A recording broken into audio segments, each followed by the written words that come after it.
The clock on the mahogany wall ticked over to 3:14 a.m.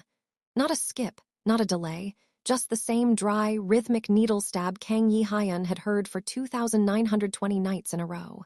8 years. He didn't blink. He didn't move. He simply stared at the ornate molding of his ceiling with eyes that had forgotten the weight of eyelids. He was the king of the Kang Syndicate, a man who built a throne out of cold silence and reinforced steel, yet he was a prisoner to a ghost he couldn't kill. Insomnia. To the world, Yi-hyun was untouchable. To himself, he was a machine with a frayed wire vibrating at a frequency that made his teeth ache. He sat up, the silk sheet sliding off his chest like oil. No yawn, no grogginess, just a jagged, lethal alertness that felt like glass in his veins. He didn't want coffee. He didn't want whiskey. He wanted the one thing his billions couldn't buy, 10 minutes of nothing. The Invisible Girl won, 15:300. The new girl arrived at 7:00 a.m. Her name was Han Seorin, and she moved through the mansion like a draft of cool air in a room that had been sealed for a decade. She was quiet, gentle, and according to the head housekeeper's file, almost invisible. Yi-hyun stood by the floor-to-ceiling windows of his study, his back to the door. He heard the click of the latch. He didn't turn. He waited for the inevitable, the stammering apology, the trembling tray, the scent of fear that usually followed his staff into the room. It never came. Instead, he heard the soft clink of porcelain on wood.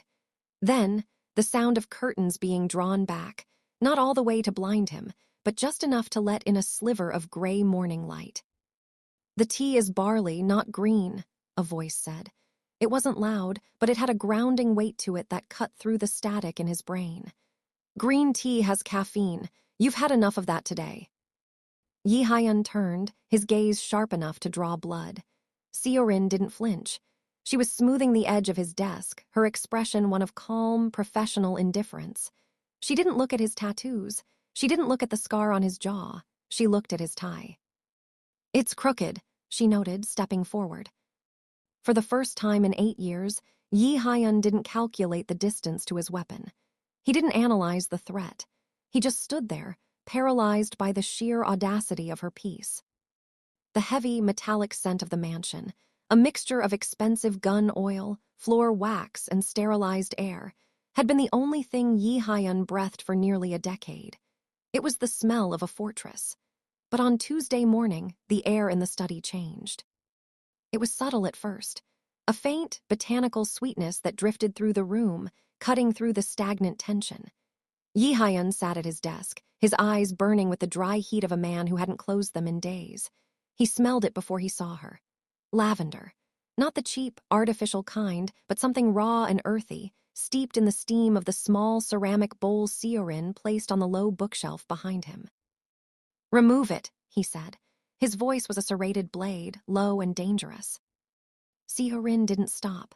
She moved to the windows, adjusting the heavy velvet drapes to allow a soft, filtered glow to hit the dark wood floors. "The air in here is dead, sir. It's hard to think when you're breathing nothing but shadows." Yi-hyun stood up, his chair screeching against the floor, a sound that usually sent his men reaching for their holsters. He marched toward her, his silhouette towering and predatory. "I don't pay you to curate my environment. I pay you to clean. The softness of this room is an insult. It's a distraction." He reached out to grab the ceramic bowl, his intention to shatter it against the hearth, but his hand stopped midair. He stared at his own fingers. For months, a fine, rhythmic tremor had lived in his knuckles, a physical manifestation of a nervous system that was screaming for a break it never got. He had hidden it behind clenched fists and expensive leather gloves. But now, as the lavender-infused steam curled around his wrist, his hand was perfectly, terrifyingly still. The static in his brain, the constant, high-pitched whine of hypervigilance, seemed to dim by just a fractional decibel. He looked from his steady hand to Seorin. She was watching him, not with the triumph of someone who had won an argument, but with the quiet, devastating empathy of a witness. "Your hands are tired, Kang Yi-hyun," she said softly, using his full name as if it were a prayer rather than a title. "The lavender doesn't make you soft. It just reminds your body that the war isn't happening in this room." He should have fired her. He should have ordered his men to drag her out for her insolence. Instead, Yi Hyun let his hand drop to his side. He didn't smash the bowl.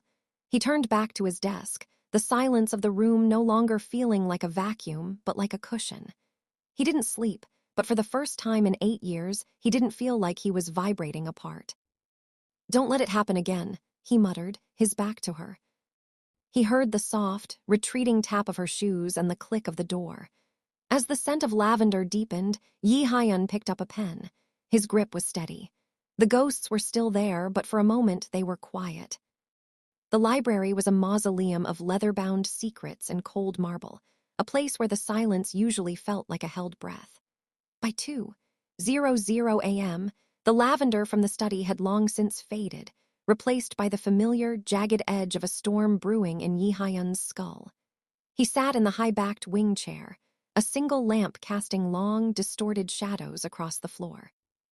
In his hand was a file on the southern docks, but the words had begun to liquefy, running together in a gray blur that mocked his efforts to remain sharp. He didn't hear Seo-rin enter. He didn't hear the soft rustle of her cloth as she began to polish the mahogany ladder at the far end of the room. He only became aware of her presence as a low, melodic hum, a sound so subtle it felt like it was coming from inside his own mind. Yi Hyun tried to shift, to demand why she was working at such an ungodly hour, but his muscles felt like leaden weights.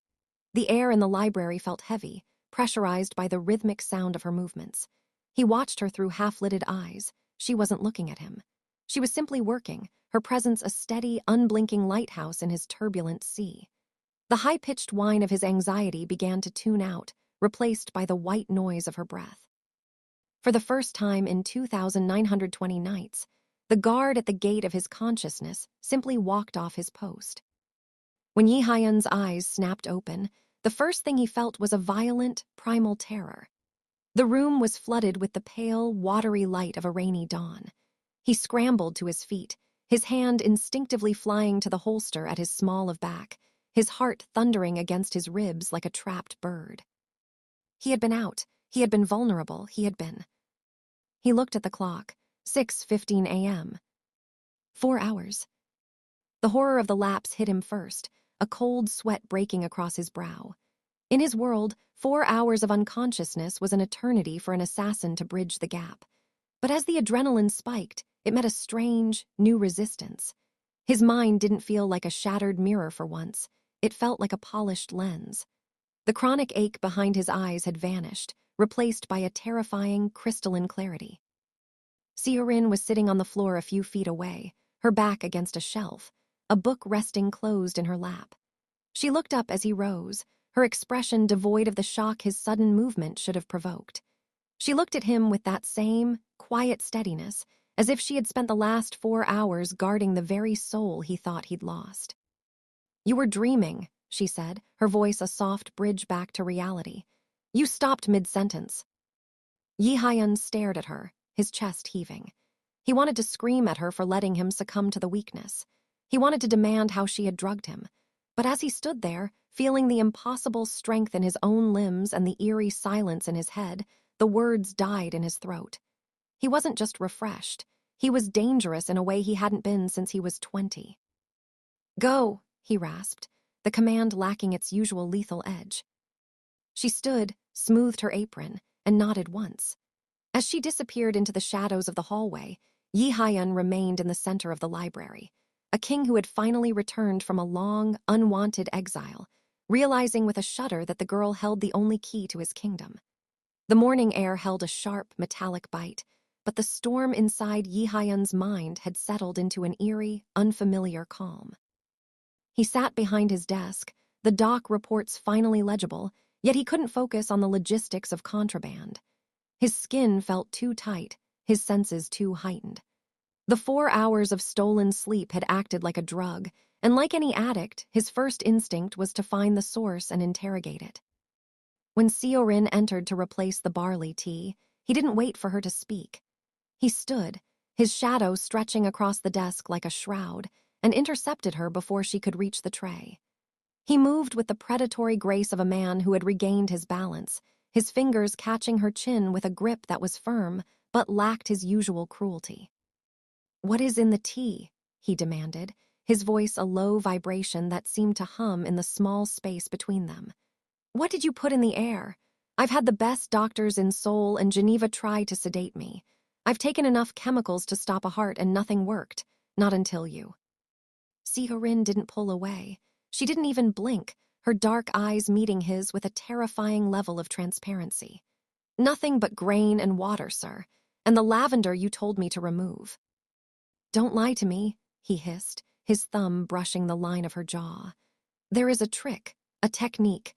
No one survives in this house without an angle, and I want to know what yours is.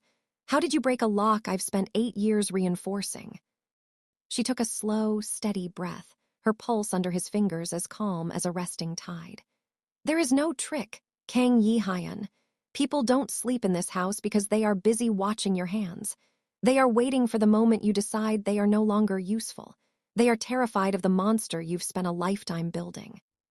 She paused, a small, sad smile ghosting her lips. "But I'm not. I've seen real monsters, and they don't look like men who are breaking under the weight of their own ghosts. I'm not afraid of your shadows because I know they only grow tall when the light is behind you. I just sat there. I stayed. You slept because, for the first time in 8 years, you weren't the only one standing guard over your soul." Yi Hyun let go of her as if burned.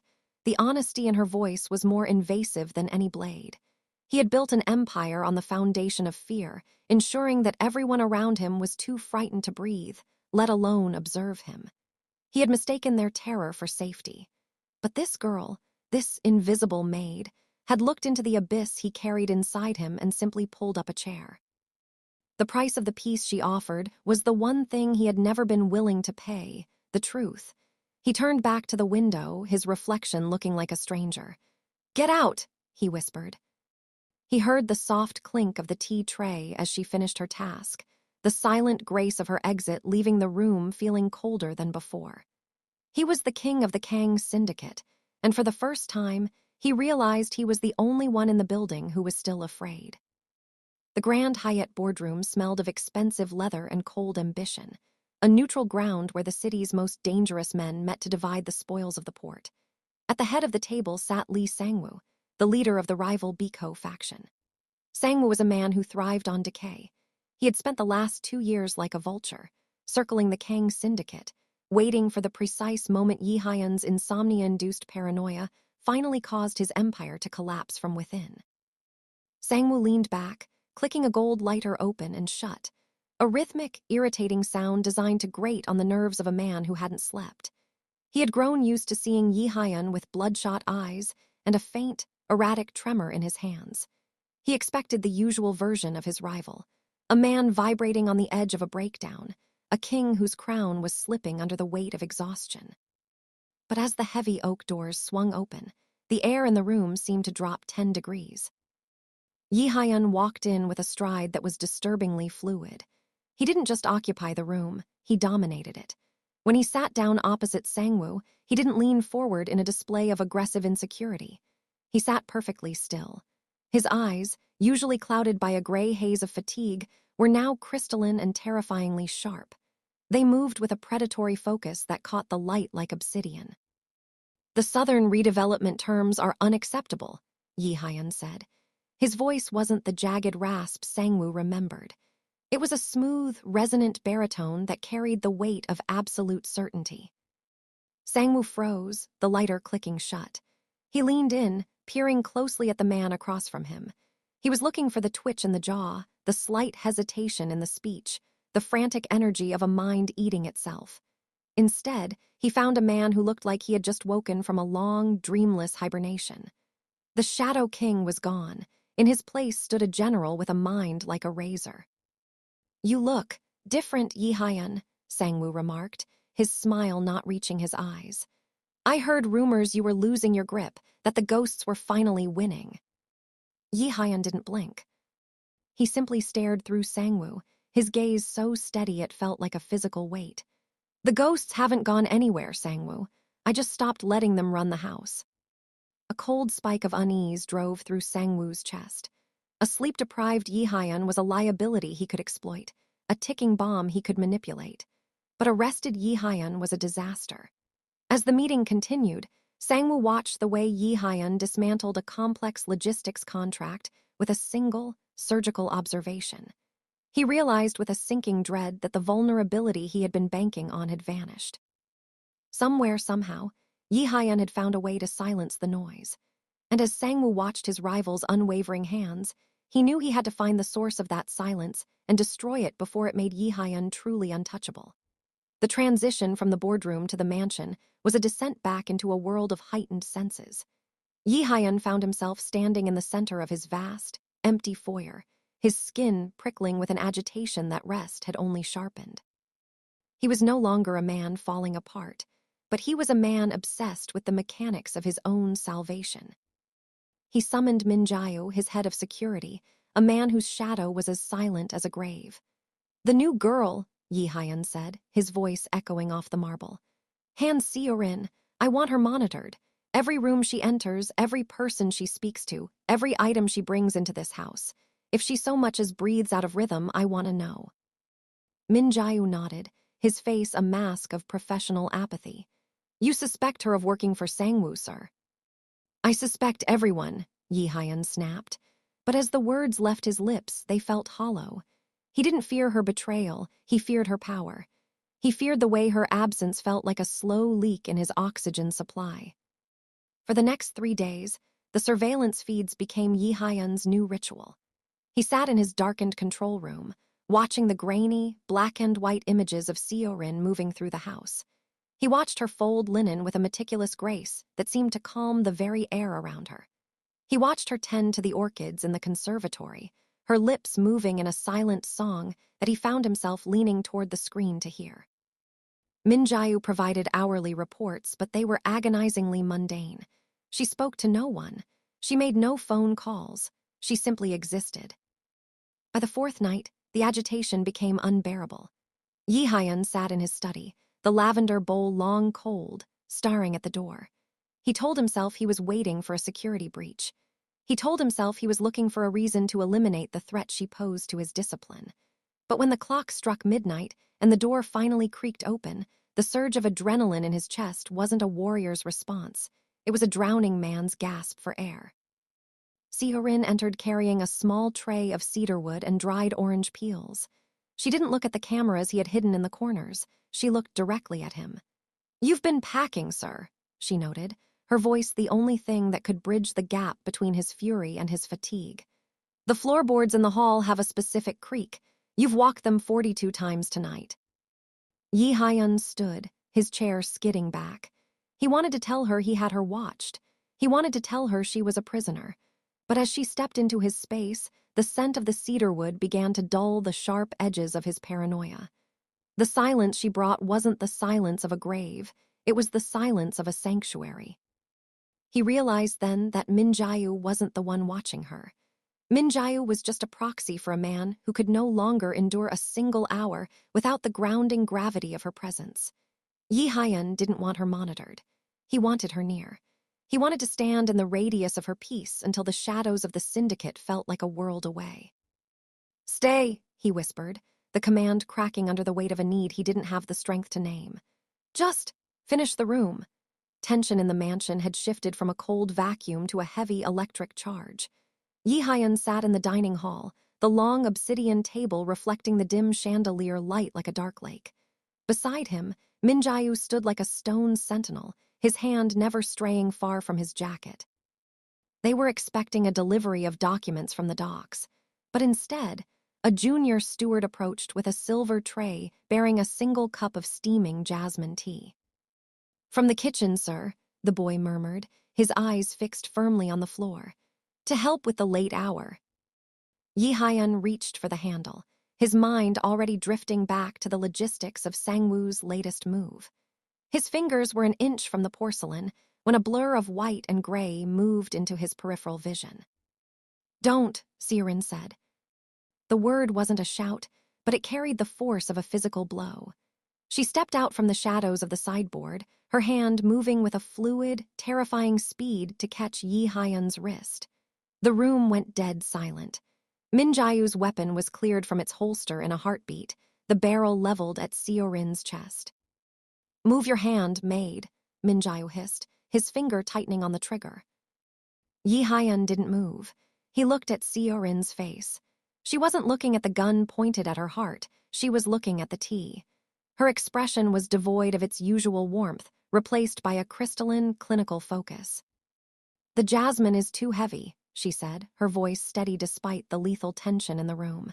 "The chef knows you prefer it light, and the steam, it's slightly blue." She turned her gaze to the steward, who had begun to tremble so violently the tray rattled. "Who gave this to you? The regular tea is kept in the pantry. This came from the service entrance." The steward collapsed to his knees, a strangled sob escaping him. Before he could speak, Seo-rin picked up a silver spoon from the table and dipped it into the liquid. As she drew it out, the polished metal began to dull and tarnish into a sickly, iridescent gray. Arsenic derivative.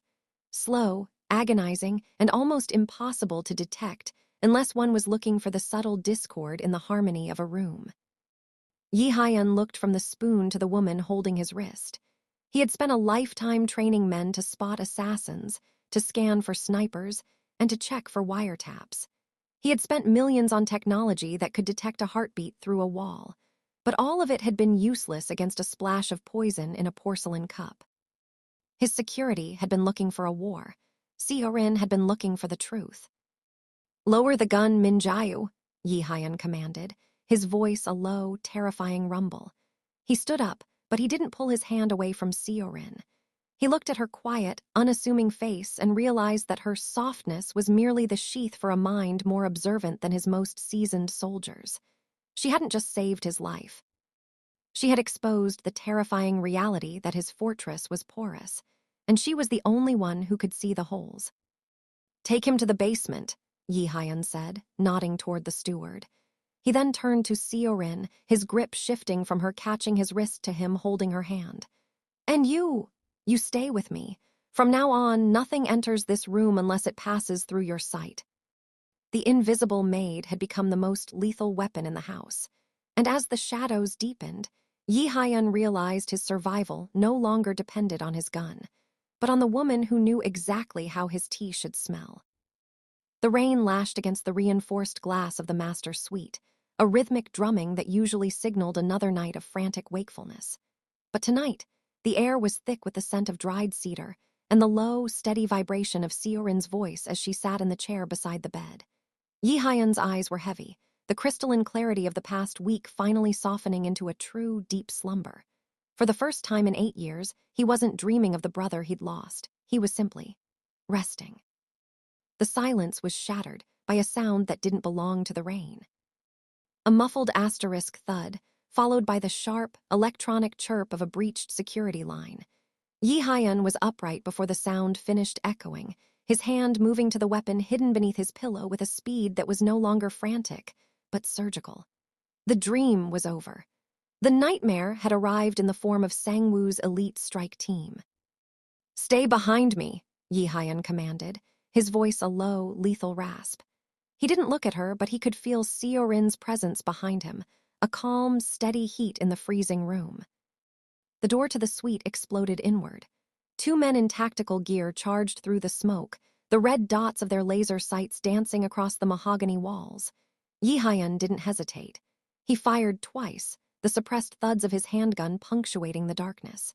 The intruders went down, but the hallway beyond was a chaos of gunfire and shattering glass. Min Jae-ho's team was engaged, but the breach was deep. Yi Hyun moved through the suite like a shadow, his mind working with a terrifying, rested efficiency. He wasn't just fighting for his empire tonight, he was fighting for the silence he had finally found. Every time a bullet whistled past or a flashbang blinded the corridor, his first instinct wasn't cover. It was the woman following his every step.